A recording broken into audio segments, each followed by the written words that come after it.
Imagine if I listen what a hater gotta say. I never give a broke bitch any time of day. You ugly when you jealous, bitch. Look at that face. I'm hot right now when you.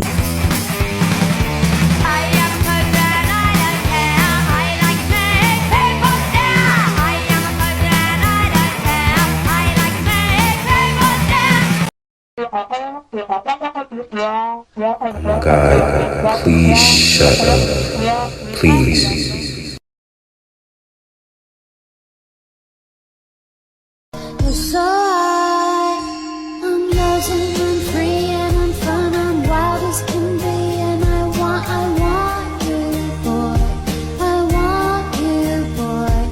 Yes, indeed, you will be popular. You're gonna be popular. Look, G, this look like hella bands, don't it? That is, ain't it? I ain't got no money. Look, G, 20 on top, Okay. 20 on bottom, hella one. Sorry, but I'm number one.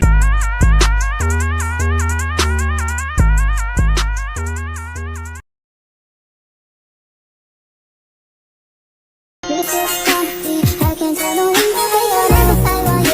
I can remember I want you, and it's just nerves, it's just deep, making me think about some.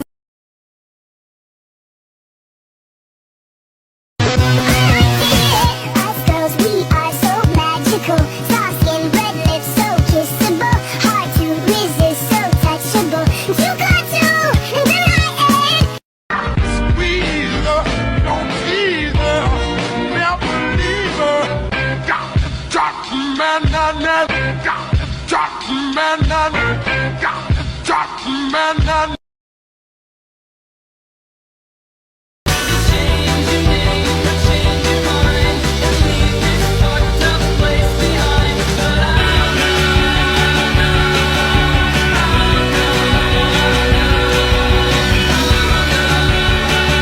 Shout out to all the Latinas, the goth ones, the cowboy boot wearing ones, the crazy ones.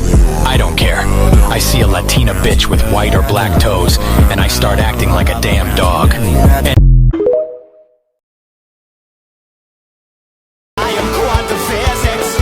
My witness brings me into existence. I wish I could be a girl that way you wish I could be your girlfriend, boyfriend.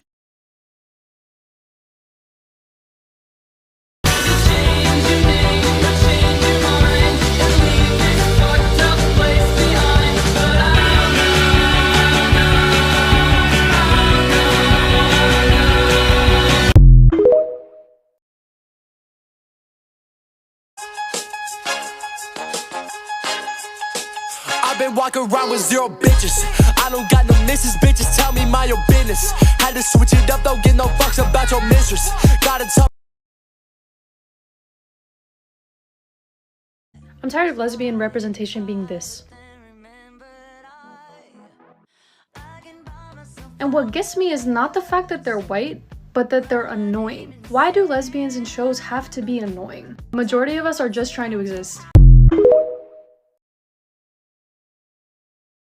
Turning me into a weapon for justice, they said. They got their weapon. I got cheated out of my childhood. I know what that's like. You do, don't you?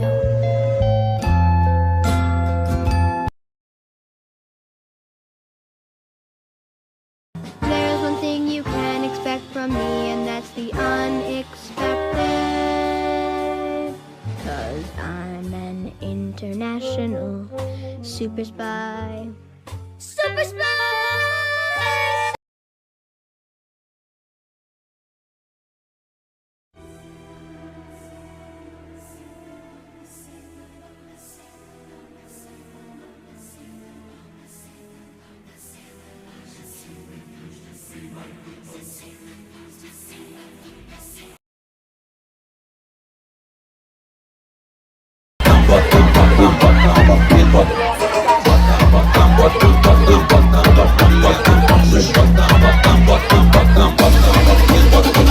Hands on my knees, shaking ass on my thigh shit. Post me a pic, finna make me a profit. When the liquor hit, then a bitch get toxic.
all my life, I've really liked syrup. I just liked eating waffles all day. Have you ever had bacon and syrup? I'm not finished.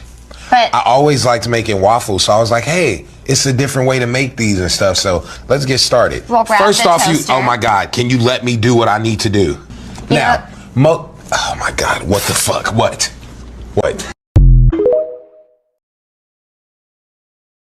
Does anyone remember All Lives Matter? The phrase that was always used to counter literally all and everything BLM related? Because I find it very, very interesting that if all lives matter to you, why are you attacking trans lives? Because by list, you want to ban gender affirming healthcare. You want to ban us from getting surgery. You want to ban us from literally going to the bathroom. They want to ban us from sports. You want to ban us from going out in public. And worst of all, they want to eradicate us word for word. But no. All lives matter. Right? Short answer, no. Bought my first pair of men's jeans. Time to style them.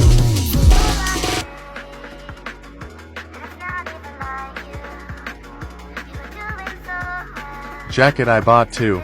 Lil big but I love it. Final touches.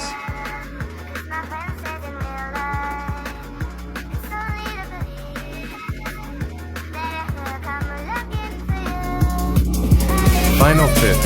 Love ya, bye. Can you imagine how much more representation minorities would get if they made realistic friend groups in movies? Like, it's rare that you see a group of all white people and then like one person of color in a group. Or it's real rare if you see a group of like all straight people and one queer. Like, that's just like not how the real world works. Like, it's normally like all minorities and maybe like a token white girl or like a token straight person, and the straight person ends up gay. Or they don't, but either way, it's really rare that the minority is the token of the group. Like, it's normally the other way around. So if we just made movies and shows accurate, we could have so much more representation. Or a person of color, you identify as non-binary, genderqueer, gender fluid, Oh my god. So I'm scrolling through TikTok, and this video comes up on my For You page. I'm the person who did this sound to create a safe space for black people of color who identify as non-binary. But it's I don't know, it's just really nice to see like people using it and seeing how diverse the community is. It's made me feel so much better, and I hope it has helped some of you out there also. Thank you. Lots of love and posy vibes. Hard pill to swallow. Trade don't care for you. Your burdens, your struggles, your insecurities fade to the back of their heads. They cannot conceptualize what you go through as a trans woman. They cannot conceptualize a life outside of appeasing others and performing the little jig that, you know, those they look up to will give them validation for. They will know that they want to go after a trans woman, a doll, but they're going to chase the fantasy that validates their manhood. Trade only cares about you when the fish ain't biting. It is mentally healthier and mentally freeing for dolls and trans women to simply just not mess with trade anymore.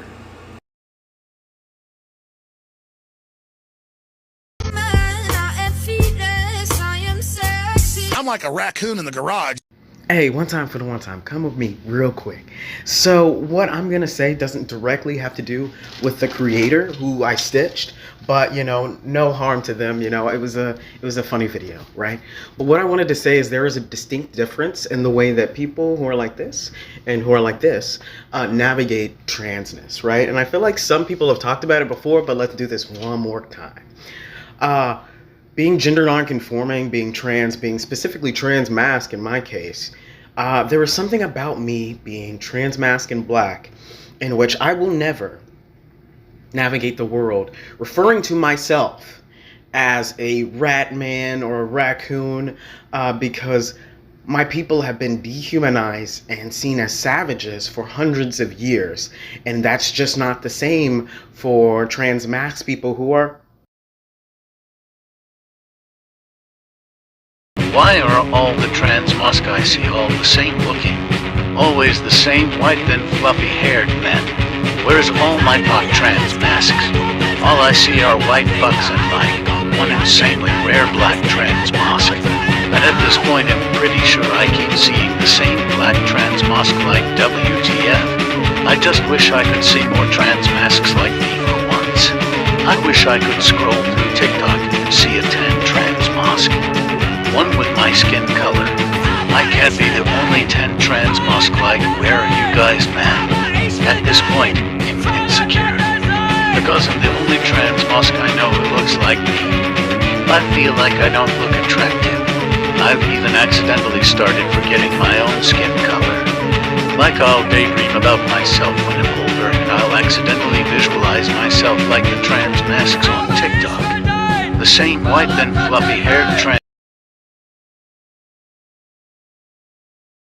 Any femininity displayed by men makes you a woman because real men don't do those things. Please go watch the original video, both for context of what I'm about to say and also to watch the incredible fit that she puts together. But the TLDR is she's saying that transphobes will both say that no matter how much a trans woman, takes hormones, dresses like a woman, blah, blah, blah, blah, they're not real women. But at the same time, transphobes will say that if a man does anything that is not incredibly masculine, that makes them not a real man.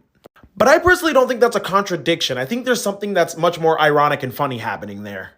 Whether transphobes realize it or not, they're acknowledging the fact that gender expression is not the same as gender identity, and they are absolutely acknowledging the fact that there are more than two genders. I wear a lot of crop tops. If you follow me, you would know that, and if you don't, you should. But these transphobes will come into the comments being like, why are you wearing women's clothing? Real men don't do that. But they sure as hell will never admit that I'm a woman either. So if I'm not a man and I'm not a woman, what does that make me by your book? And here's where the paradox of a transphobe's mind comes in. If I decide to wear a dress, if I decide to wear makeup and you still want to see me as a man, then guess what? You're acknowledging the fact that gender expression is not the same as gender identity. And if you want to believe that those things make me a woman, then congratulations, you're validating trans women. And I know this is already going to make some transphobes mad, but y'all snowflakes can cry about it in the comments. Okay, bye! Recently, I've been seeing a lot of videos about Dylan Mulvaney on my For You page, mostly from other trans creators talking about how her content isn't necessarily representative of all trans people, specifically trans people of color and low-income trans people. And while all of that is valid, I'm here with a slightly different perspective because I just want to talk about how much they've inspired me and how much she's changed my life as a young trans person of color. Even more so than my sexuality, I think coming to terms with my transness has been the most difficult thing I've had to do in my life. And I still really haven't come to terms with it. It's something that I don't talk about very openly to people I'm not incredibly close with. It's one of those things where I wouldn't even feel comfortable correcting somebody if they misgendered me. When I first came out as non-binary, I actually insisted that I was still cis, and to this day, the word trans coming out of my mouth has such a weird feeling to it when it comes to being a descriptor of me, even though I know that that's a term I feel comfortable with myself using. And I think it's because I've never had a trans role model before. I've seen so many open and proud queer figures in media, and my queer friends were some of my biggest inspirations when I was questioning my sexuality. But before I came out as non-binary, I had never seen an open trans person discuss their gender or be proud of their transness, and that was terrifying. I think I came out about a year and a half ago, and I discovered Dylan's page maybe 2 months ago, and within those 2 months, my progress with coming to terms with my transness and gender has been exponential. Even now, my perception of transness has mostly been centered around struggle. I and the other trans people I know feel bogged down by presentation and exploring our identities and being misgendered. And I think Dylan's page might be the first time I've ever seen trans joy expressed in front of me. Even when she's talking about the most intimate aspects of her journey, like the hatred she's receiving and her dysphoria, she has such a positive outlook, and it challenges everything I thought I knew about transness and my own experience. But above all, I don't think I've ever seen someone with so much joy around their transness and so much compassion for their audience. And it just makes me realize that no matter how insecure you may be feeling, you're still allowed to be proud. Transmasculine people are patronized in much the same way that cis women are patronized. Okay, so this creator is awesome and I'm a really big fan of their videos, but I made a comment on this video pointing out that as a trans masculine person of color, my experience is nothing like that. I don't get patronized or infantilized because of the intersection of transphobia and misogynoir, which is misogyny towards Black women. My treatment is a lot different. When I first came out as trans, I was kicked out of my housing. My friends, some of them who had known me nearly my whole life, told me that I was acting too aggressively on testosterone. And I was not on testosterone yet. It was just their perception of me as a Black person. And I have been subject to a lot more profiling and attacks and things like that, even though I don't, necessarily pass or whatever. I'm non-binary, so passing means nothing to me. Not a lot to me. But, yeah, if you are a trans person of color, your experience is going to be a lot different than your white trans peers. A lot of my white trans friends were so excited about passing, for example, and I was petrified because I was already getting treated differently, just presenting as more masculine to the public, and I was terrified of passing as a Black man. My partner at the time was trans feminine, a white trans woman, and she has a target on her back. And I just felt like I would be attracting more attention and more harm towards my household. So I even stopped transitioning for a while due to what I was facing. Recently, I got back on testosterone because, the dysphoria, it is life-threatening. But I just wanted to share some of my experience and let y'all know that it's really important when we're talking about these numbers, 85% of trans women, that we mention that the majority of these attacks on trans women are Black trans women, Latinx trans women, and indigenous trans women. And the trans masculine experience is not... Be like, well, just say that you're gay. You like trans women, just say that you're gay. It's not that. So there was a study conducted some years ago. I heard about it either on like NPR or a podcast. I tried to find it, but can't find the source. But there was a study that was done in the UK that was to pose the question, are men that sleep with trans women straight or gay or whatever? So they brought in 3 different control groups of men. They brought in gay men, and straight men that identify as straight that sleep with trans women. And they all got hooked up to devices that measure the level of arousal on their privates, like their blood level and just like the level of their arousal when their arousal happens, all while they were watching certain types of porn. So they would get, they will all view the same type of porn. So no matter if they were gay, straight, or a straight man that sleeps with trans women, they will all watch gay porn, they'll watch straight porn, and then they will watch trans women porn. And they would get their arousal levels measured. So the gay men, if they were truly gay, they didn't have any arousal for the, they honestly didn't have much arousal for the trans corn or for the straight corn. And then for the straight men that were identified as straight, some of them would mainly have arousal for the straight corn, and some of them, a small portion of them, would have arousal for the trans corn. And then for the man that identifies straight that sleeps with trans women, they would have arousal for the straight corn and then for the corn that had trans women in it. But they did not have arousal for the gay corn.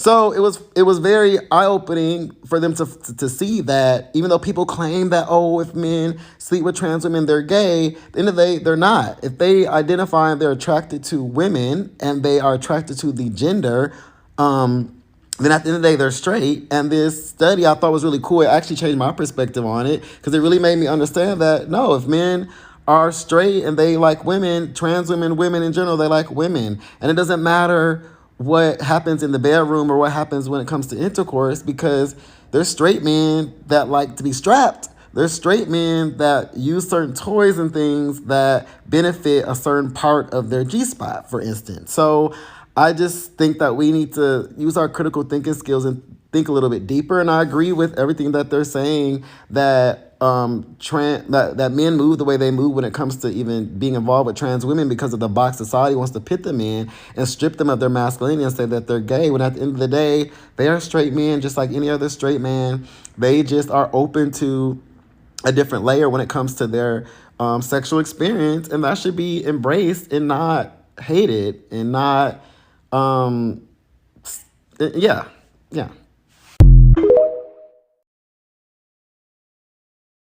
Hi, so I wanted to use this comment to talk about like an aspect of being trans masked as like a black person that I think a lot of people overlook. Just like this commenter, like for me as like a black AFAB, like cutting my hair was never an option.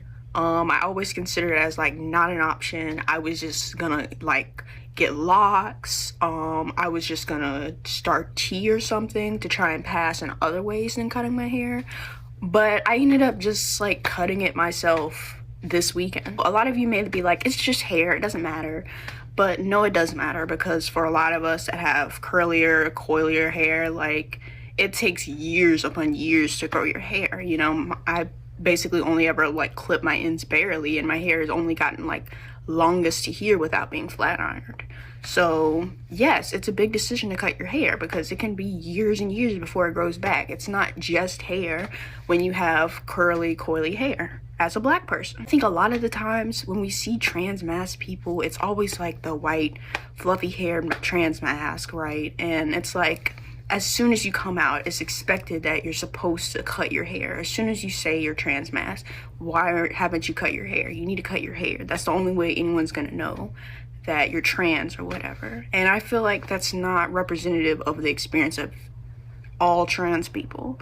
I mean, yes, I suppose there's more likely to be more white trans mask people than like black, but still, you know, we have to be like considerate of people and their backgrounds. Like in certain cultures, you're supposed to like, it's okay to grow your hair out and like that's a point of pride, even whether you're male or female. And for me as a black AFAB, like this was the most difficult decision I made in a while. Like I have thought about cutting my hair for like years, and I've had like week after week, like days out of the week, I would look at my hair and be like, oh my god, this makes me so dysphoric, but I would refuse to cut it off because of like the perception of like having long hair as like a black person, like the point of pride that we're told it's supposed to give us a lot of the time, like in the black community. All my life, the most compliments I've ever gotten in my life has been about my hair. Like other black people like grab my hair and like pull it down to see like how long it is, and they're like, oh my god, it's so long. They ask stuff like, when are you gonna flat iron your hair, because I want to see how long it is, as if, you know, how long my hair is matters that much to them that I have to damage my hair so they can see the length of it, you know? So there was a lot of pressure always to like keep my hair long because of that like point of pride to be like, yes, I have long hair even as a black person with like a very like coarse and like coily hair texture. A few months ago, I cut my hair slightly, but this weekend I was like, it has to go. Like, it makes me too dysphoric to keep. Also, to the comment I used to respond to, very valid. Like I said, it was always off the table for me to cut my hair until recently. So, like, live your truth. Absolutely. Grow your hair out.